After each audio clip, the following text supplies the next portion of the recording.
Okay, the next step, now that we're here in Photoshop, is to duplicate this background image 2 times. So if you are working from the Photoshop menus, you can come up to Layer and go to Duplicate Layer twice, or in the panel, you can just click this button 2 times. Now I'm going to hide the top layer for now, and I'm going to open the Smart Object in Camera Raw. So if it's a Smart Object already, all you need to do is double click it, or if you converted this to a Smart Object, then you'll need to open the Camera Raw filter like we've done in previous chapters. Now this lower layer is going to be my cool tones for the shadows. So I'm going to take the white balance way down, way cool. I'm going to push it beyond what would look good, but that's okay. I want lots of that cool tone in there. And I need to decide if I want to go more towards the greens, which makes it more cyan, or more towards the magentas, which makes it more kind of purpley. And I don't have to get it perfect now because, again, we can come back and fine tune this later if needed, but let's say there. And now I'll click OK.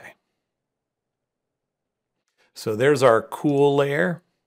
And now I can turn that off. We'll come up here to the top layer, which will be our warm layer, and I'll open that in Camera Raw.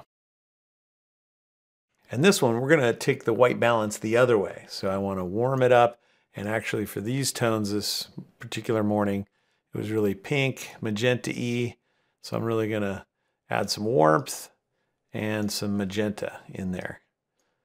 Nice and strong. And also as I do that, I'm starting to blot these highlights a little bit so I can actually bring my highlights down a little more, or maybe even the overall exposure down a little bit more. Yeah, for those highlights. And when I have it where I want it or close, I'll click OK. So now there's my warm layer. Here's the cool layer.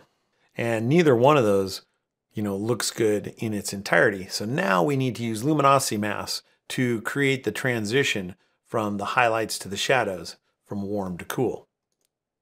If you're not using the TK Actions panel to create luminosity masks, you can create the mask however it is that you do that, but I'll demonstrate in the V6 panel.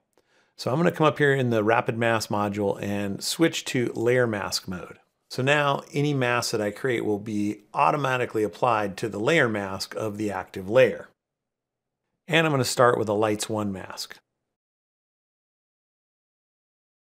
And already that Lights 1 mask is doing a great job. It's allowing the warm tones to come through in the lightest areas here in the mask, and then all the darker areas of the mask down in here we're seeing through to the blue layer.